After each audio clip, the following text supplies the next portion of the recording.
There are a couple things to do before you start live streaming on the computer. The first thing is to turn on all the cameras. There are currently 4 cameras. There are 3 camcorders and 1 iPad. The password to the iPad is 1822. After you open the iPad, you'll want to click on the EarMix Solo app. It is the orange icon located on the bottom of the iPad.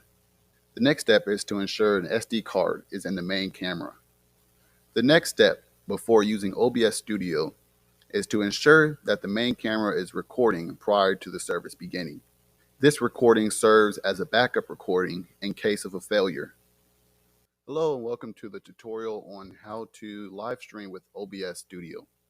First things first, you want to log into the computer. The password to the computer is 2022. The next step is once you've logged in, you'll be directed to the desktop screen, and on the desktop screen there are 4 main icons. You have Google Chrome, OBS Studio, you have a folder that contains all the Sunday services recording from OBS Studio, and then you have your trash bin. But you'll want to click on OBS Studio. OBS is currently configured to record the service as well as stream the service in the click of one button. The button to start streaming is located to the right of OBS, Start Streaming. With OBS Studio, there are 3 scenes created. There is the pre-service scene, the active scene, and the post-service screen. For the most part, you will be on the active screen. But before the service begins, you will be on the pre-service scene. With the pre-service scene, you have 2 sources. You have a slideshow source. This contains a list of images and pictures found for a welcome screen before the service begins. The other source is the audio source.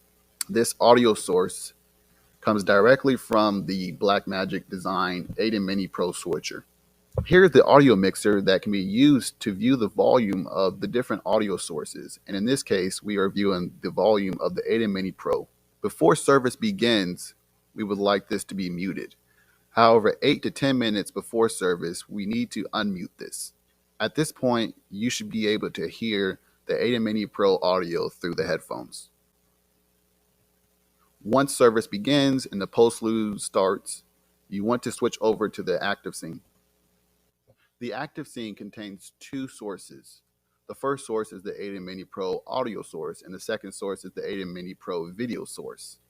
The video source is displayed in the wide box as seen.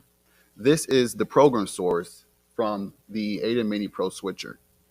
With the 8 Mini Pro switcher, you should really only have to click 5 buttons. The first of which is to enable the sound. The sound is enabled by this button right here. Red means that the sound is on. The other 4 buttons that are needed are buttons 1 through 4. Each button is assigned to a camera source. Camera 1 is the main video source. To switch to camera 1, I will select button 1 and click the cut button. To switch to camera 2, I will select 2 and click the cut button. The same is with buttons 3 and 4. At this point, OBS should not be used for the majority of the service besides using the headphones to monitor the volume. In addition, you can also zoom in, pan, and move your cameras to get a better angle of your shot. All the action is done on the 8 Mini Pro switcher. After service and when the postlude begins, you'll need to switch over to the post-service scene. The post-service scene is similar to the pre-service scene. You have 2 sources, the 8 Mini Pro audio source and a slideshow containing images and slides for after the service ends.